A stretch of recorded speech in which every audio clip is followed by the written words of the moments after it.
Nilipita katika baadhi ya wilaya kule, nilipita mkoa mmoja nikakuta wamegawana fedha. Wamegawana zaidi ya milioni 400, wamegawana posho fedha ya mradi wa maendeleo. Nilimwambia waziri, hawa kwanza kamata, weka ndani mpaka hiyo fedha irudi, na baada ya hapo fyeka, safisha wilaya ianze upya.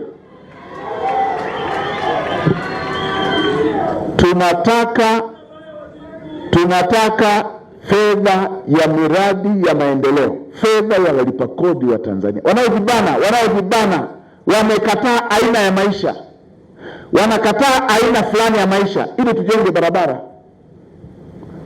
Wanabana fedha yao ili tujenge barabara, ili tujenge hospitali, ili tujenge shule. Wilaya nyingine waliposikia ziara wakarudisha fedha walioiba. Nikawaambia hata warudishe, fyeka. Hatuwezi tukaenda pia kwa kuviziana hivyo kwamba wakiniona narudisha, wasiponiona sirudishi. Hatuwezi pia tukaenda hivyo. Na wale wanaodhani tunatania na wajaribishe tu. Mimi nawaambia sio kila kiberiti ni cha njiti, vingine ni vya gesi.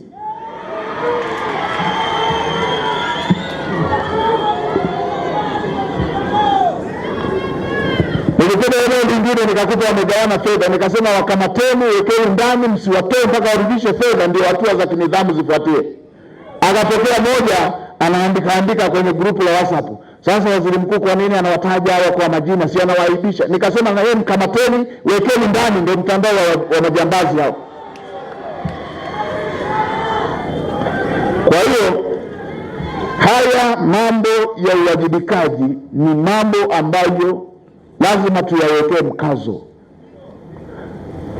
Hata sasa hatujafikia hatua za juu sana bado. Mkimuuliza Profesa Mwongo ambaye anauelewa mpana, ameshazunguka dunia hii, kuna mambo bado tunakosea, na tunaogopana kuambizana ukweli kwamba hili haliko sawa.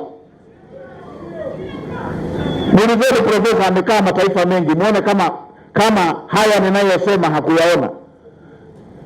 Kwenye baadhi ya nchi muda wa kazi ni muda wa kazi. Sisi hapo bado tunazo wizara, tunazo taasisi ambazo 20% ya watumishi wanafanya kazi, 80% wanaenda kazini. Wanaenda kazini, wanapiga story, wanarudi, mshahara wao uko pale pale.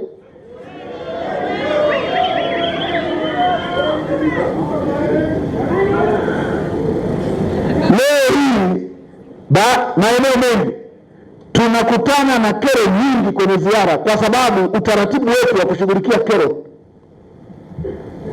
umekuwa hafifu. Mtu anafikisha jambo lake anaambiwa aje kesho, anafikisha kesho anaambiwa aje wiki ijayo, akija wiki ijayo anaulizwa hivi ulisemaje?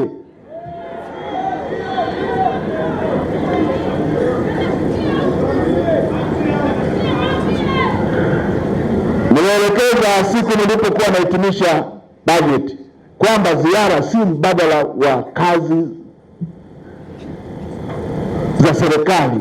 Lazima kazi hizi ziendelee, lazima mambo haya ya kutatua kero yaendelee. Hatuwezi tukawa tunatatua kero kwa ziara. Tuna ofisi mpaka kijiji, tuna uwakilishi wa Mheshimiwa Rais mpaka kwenye kijiji.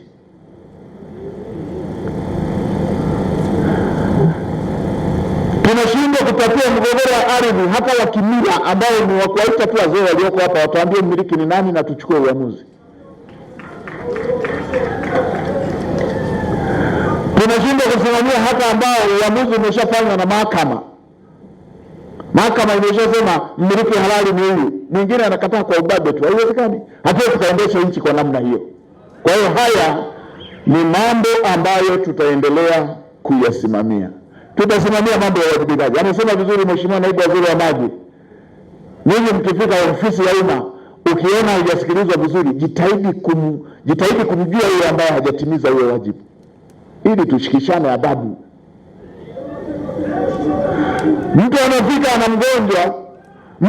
mgonjwa, anafika mtumishi wa umma ambaye amesomeshwa kwa kodi za Watanzania, amepata nafasi adhimu ya kuajiriwa, ambayo nafasi wanatamani wengi. Watu wamefika na mgonjwa amezidiwa, Yeye anaendelea kuchati tu mpaka wamguse bega. Unajua tumekuja na mgonjwa hapa.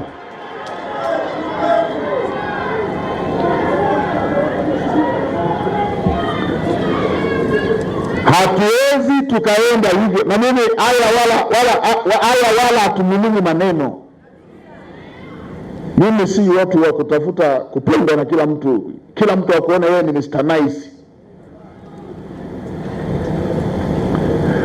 Lazima misingi ya uwajibikaji tuisimamie, na nawaelekeza na wengine wote. Umepewa kipande cha kusimamia, simamia kazi ifanyike, watu wakupende kwa kazi, sio wakupende kwa kuwa wewe ni mtu poa.